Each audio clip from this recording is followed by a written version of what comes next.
y es algo que puede ser bueno y es algo que a su vez también pudiera manifestarse de manera contraria o mala. Hoy tenemos un tema, si quieres colocar. Hoy tenemos un tema, yo lo pasé por el estado mío, eso no había pasado ni en la congregación. Mire cómo se llama, actitud. Actitud hacia la obra del Señor. Tenemos un texto base, Ageo capítulo 1, también tenemos capítulo 2. Hoy Dios nos va a mostrar, cuando estudiamos o utilizamos muchas veces en el capítulo o el libro de Ageo,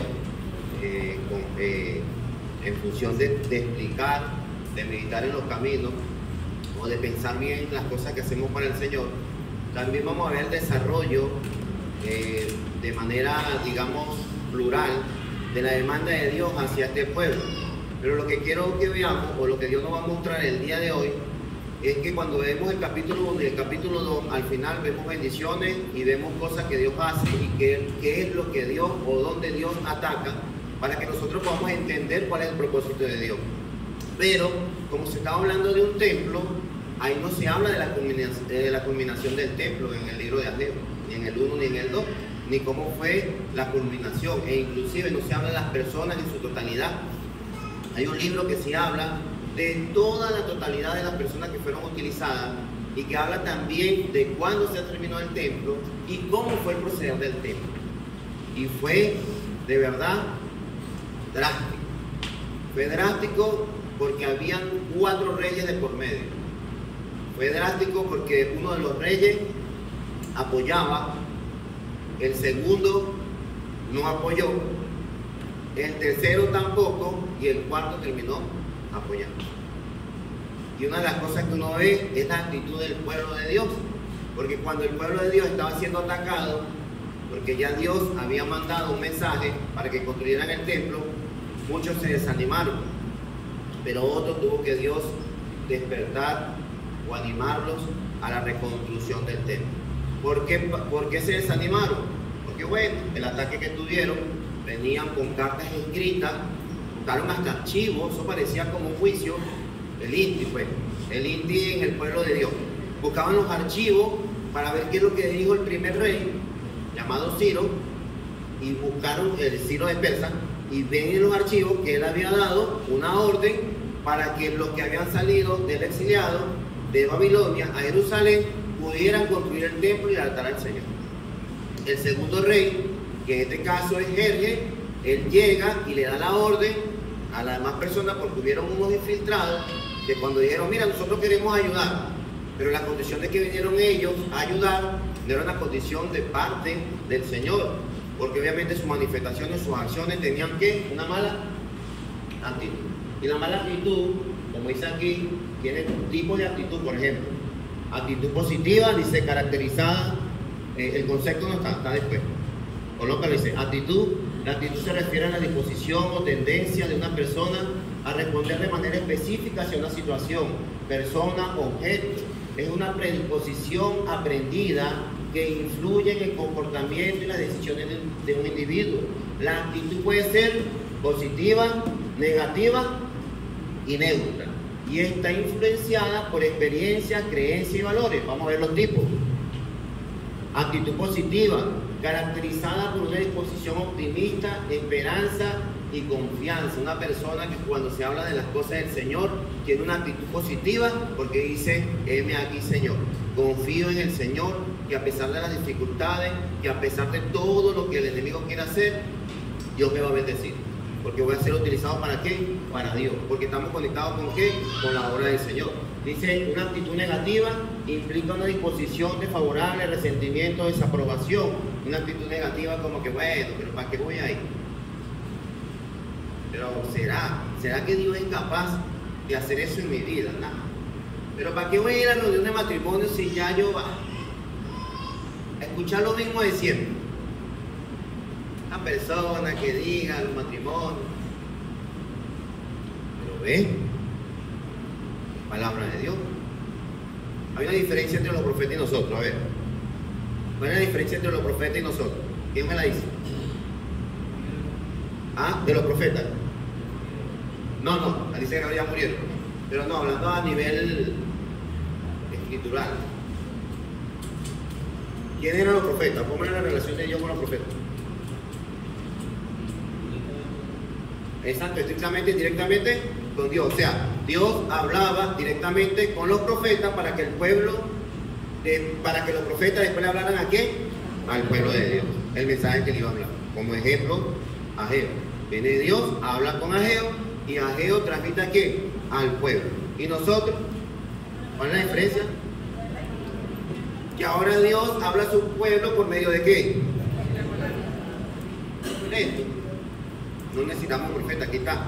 Dice Deuteronomio capítulo 30, versículo 14, que no está al otro lado del mar y está en el cielo para que diga quién nos lo traerá para que lo hagamos y la cumplamos, sino que está muy cerca de quién? De nosotros. Esa es la diferencia. Ahora Dios no habla a través de las palabras. Si alguien hable la palabra de Dios, es porque vamos a escuchar ¿qué? El mensaje de Dios. Amén. Entonces dice, actitud neutra refleja una falta de interés o indiferencia hacia un estímulo. De aquí viene en esto neutro, es donde lo que preocupa. O sea, no es caliente ni frío.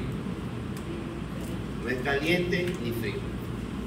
Son las personas que estuvieron ahí dándole y dándole al pueblo de Dios que quería construir el templo, porque solamente querían no solamente elaborar ese altar, sino ese templo para adorar a Dios. Eso es lo que yo quería hacer. Vamos a entrar en Ageo capítulo 1. Vamos a leer todo por medio.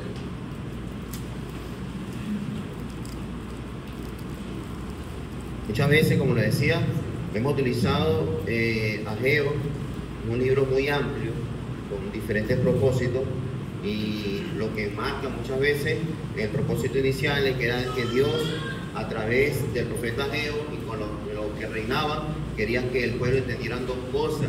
La primera cosa es que habían prioridades, y las prioridades era que la casa o el templo del Señor, y la segunda era que así como había prioridades, la casa o el templo del Señor, también se tenía que volver a reconstruir el ser, lo espiritual, la cercanía del pueblo hacia qué, hacia Dios.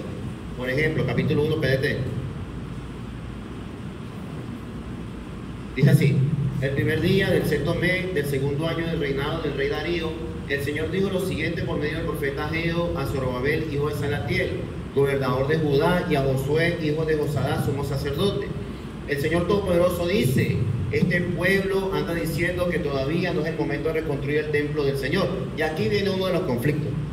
El conflicto número 1 se presenta en el versículo 2. Es que nosotros como seres humanos o como hijos de Dios muchas veces le estamos diciendo a Dios que no es el tiempo de cambiar, no es el tiempo de construir el templo del Señor.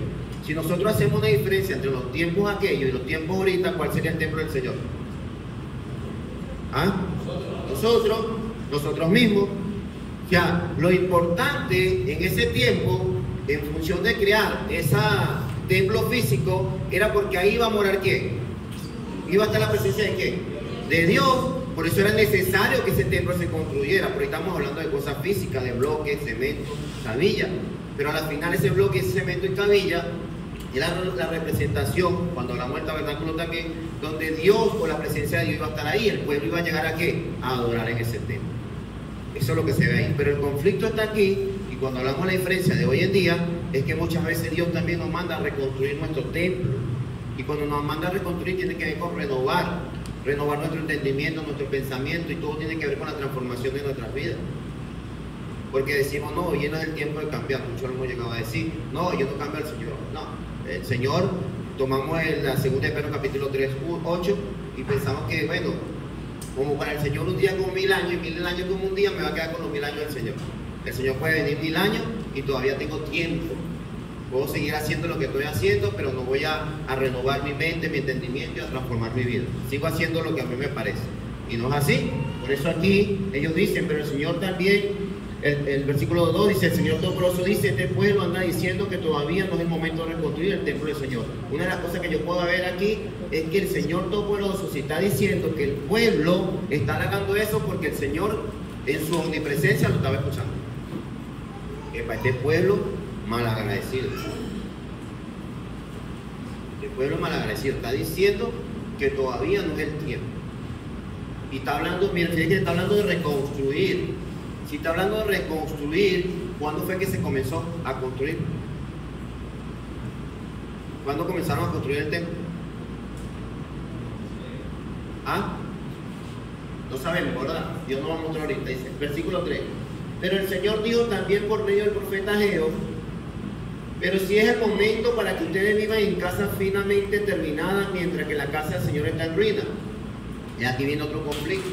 Es que el pueblo se había desanimado, esa es la verdad, porque vamos a ver en el capítulo 2 cuando Dios está animando al pueblo. Anímense, anímate Zorobabel, anímate sumo sacerdote, anímate gobernador, anímate pueblo, porque el pueblo estaba como dormido, porque el pueblo había comenzado así a construir, pero cuando se presentó el enemigo y hubo esa declinación, ¿qué hizo el pueblo? Se desanimó.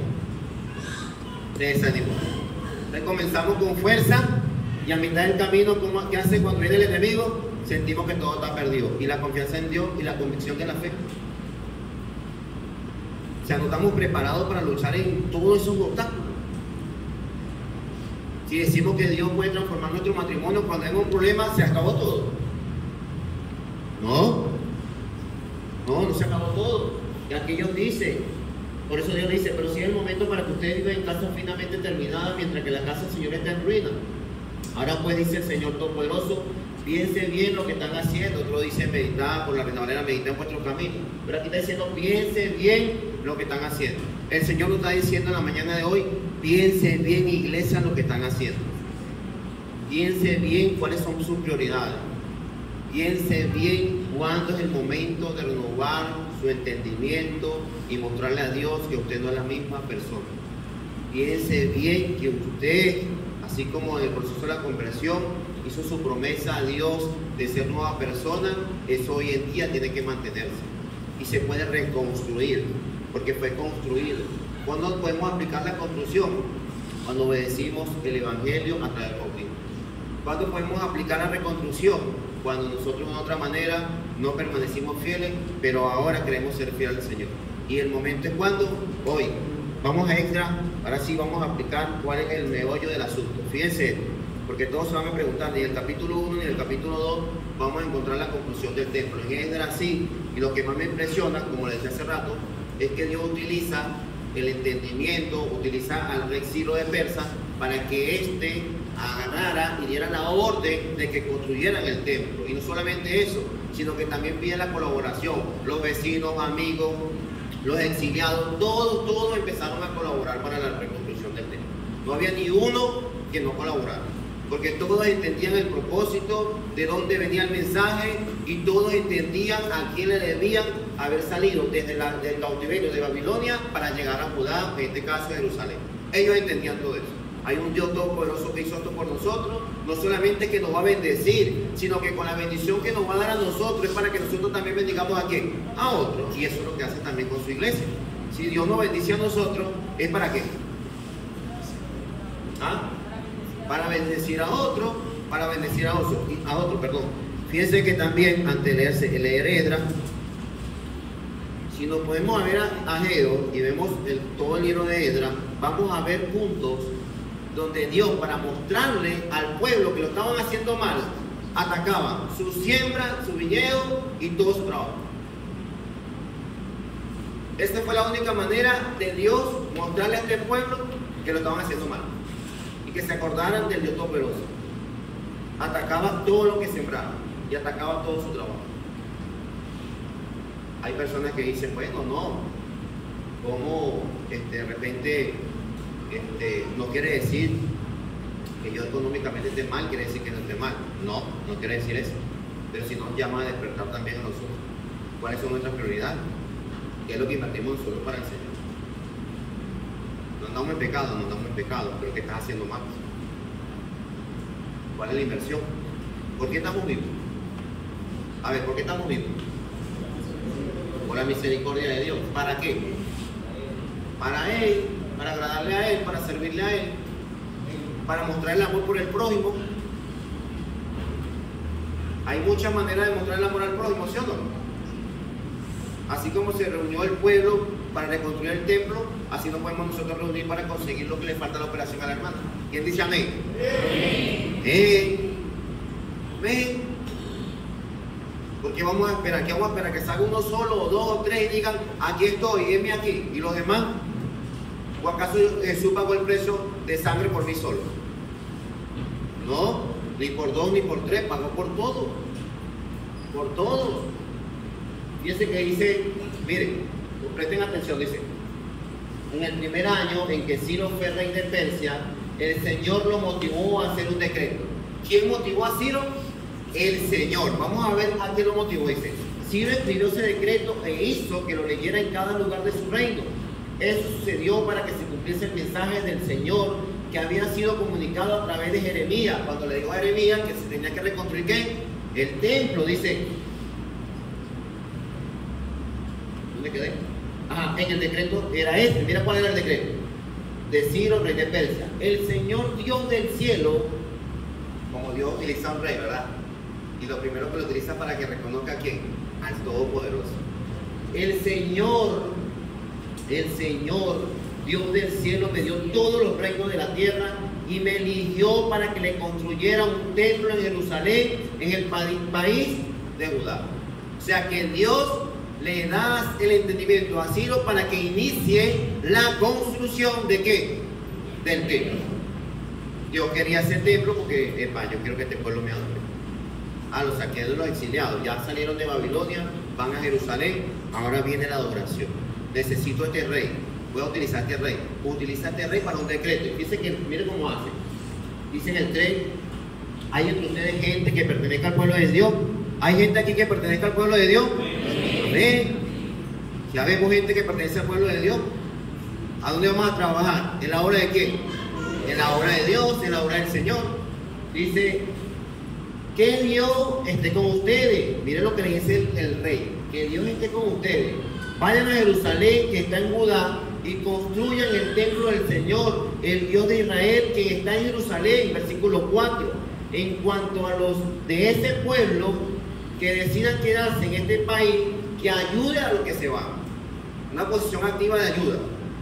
Si el que se queda, ayuda. El que va a ser ayudado. Todo es mancomunadamente ayuda. Porque el propósito era trabajar ¿para qué?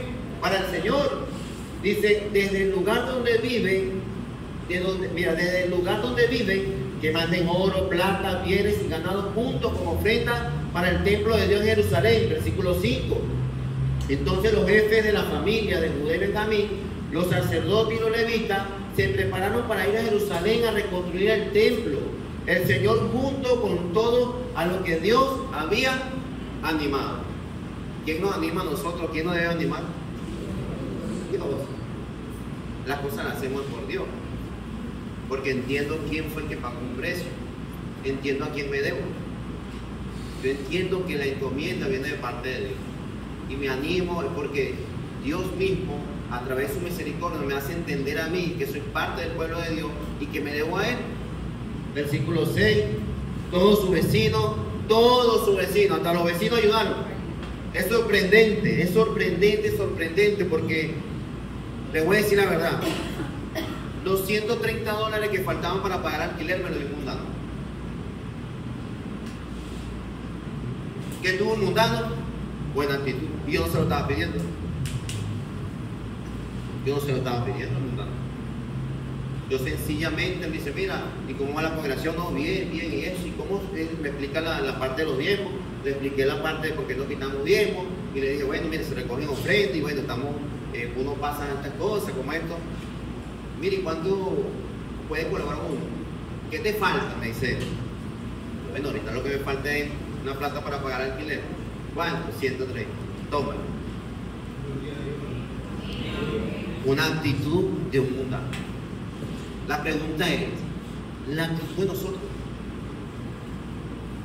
Y la actitud de nosotros, iglesia. Yo veo a todos bien vestidos, bien bonitos, y no está mal. Alegres, no está mal. Y la obra del Señor. Decía en Ageo, las casas lujosas. Y hablamos de casa de manera ilustrativa, pero hablando de lo que Dios ha hecho por nosotros en nuestra casa, en nuestro ser, en lo que ha pagado un precio, en lo que nos mantiene vivos, en su misericordia para tener salud. ¿No se ha preguntado cómo puedo ayudar en la obra del Señor? ¿Se lo ha preguntado, iglesia? Muchas veces tratamos y queremos desde aquí decir, no le voy a hablar a la iglesia de esta manera porque no le quiero crear esa carga a la congregación. Es que esto no es una carga, esto no compete a todos. A la congregación no, sí, al predicador y a los colaboradores y a las personas sí. No, es a todos. ¿Quién es pueblo de Dios aquí? Amén. Todos debemos ayudar. El problema es que se malacostumbra muchas veces a la iglesia. Cuando ayudan 4 y 5, todo está solucionado, todos tienen que practicar eso. La acción del dar, un principio que se aprende en el hogar. Y si no nos lo enseñaron en el hogar, debemos aprenderlo en la iglesia del Señor. Porque es un privilegio. Por ejemplo, en el caso de la ofrenda, lo que decía Pablo a los de Macedonia, que era un privilegio de ellos, o que ellos sentían al momento de ofrendar. Al momento de ayudar, tiene que ser un privilegio de nosotros para dar gracias a Dios. Muchas veces nos victimizamos y nos acostumbramos a pedir y no está mal. Pero ¿cuándo vas a dar? ¿Cuándo vas a ayudar? Está bien, no monetario, pero ahí está la prédica evangelística. Por lo menos la presencia, llevar un folleto para que la gente conozca al Dios que tú una vez llegó a tu vida y conociste y transformó tu vida. Porque hay otras prioridades. Los trabajos, pero para satisfacer los deseos de nosotros en casa, en el hogar, y no está mal tampoco, pero Dios también tiene parte de eso. Porque lo primero que hace uno, según lo que dice 1 Corintios capítulo 16, cuando nosotros apartamos una ofrenda, ¿es para qué? Para los santos, según hayamos que prosperado, porque la bendición viene de ¿dónde? De Dios, que dice Ageo en el capítulo 2, del versículo 8 en adelante, que Dios es el dueño de todo, del oro, de la plata, de todo, Dios es dueño de todo. Todo lo que tenemos nosotros le pertenece a ¿qué? A Dios, todo le pertenece a Dios. Todo le pertenece a Dios. Y me sorprende porque Dios lo que hace atacar al pueblo es con sus recursos, con el trabajo, lo ataca con su siembra, le hace que todo le vaya mal en su trabajo. Esa es la verdad. Y la vamos a comprobar ahorita. Y después el pueblo entiende y el pueblo reacciona. Nosotros como seres humanos muchas veces nos preguntamos y decimos, hacemos promesa a Dios, incumpliendo lo que dice Eclesiastés capítulo 5 en las promesas, y después cuando nos toca a nosotros darle a Dios, no se lo damos, incumplimos a Dios. Le incumplimos a Dios, iglesia, esa es la verdad. Entonces pensamos a veces, bueno, ¿y por qué andas así? No, es que el dólar sube, baja, y eso me tiene desconcentrado, no sé, el dólar. Véalo, eso lo ve uno así, terrenal, véalo espiritual. Ningún dólar. El dólar va a seguir subiendo y bajando, seguir subiendo y bajando. Y eso no depende de ahí. Depende de nuestra, como dice la portada, de nuestra actitud hacia el Señor, hacia la obra del Señor. De ahí depende. Fíjense en el versículo 6 dice, todos sus vecinos le dieron voluntariamente. Dios le bendiga a esa persona que ayudó a la iglesia del Señor para lo del alquiler, que le multiplique 500 veces más. Dice, todos sus vecinos le dieron voluntariamente muchos regalos, oro, plata, ganado y otros objetos de valor. Nosotros no estamos pidiendo oro, ganado, plata, no. Estamos pidiendo que usted se conecte con el propósito divino, con el propósito por el cual fue transformado, por el cual Dios en la conversión lo llamó desde un reino a un reino de su amado Hijo. Eso es lo que quiere el Señor, que nos conectemos con eso. Dice el versículo 7, el rey Ciro también hizo entregar los objetos que pertenecían al templo del Señor y que Nabucodonosor se había llevado. Este individuo se había llevado todo lo que le pertenecía a los utensilios de ¿qué? Del Señor. El rey Ciro lo recupera, y después que lo recupera, dice, se lo había llevado de Jerusalén y había puesto en el templo de su Dios. Versículo 8 lo dice. Ciro, rey de Persia, dijo a Mitridates, su tesorero, que lo sacara, lo contara y se lo entregara a Sesbazar, líder de Judá. Estos son objetos del templo del Señor que trajo Mitridates: 30 copas de oro, 1000 copas de plata, 29 cuchillos, y pare de contar. O sea que todo lo que Nabucodonosor había quitado cuando lo llevó cautivo a Babilonia, después que hizo el rey Ciro, lo recuperó, porque como se iba a construir el templo, quería que todos esos utensilios tuvieran donde le pertenecía a quién, al Señor. Era un orden total del ajuste. Fíjense capítulo 2.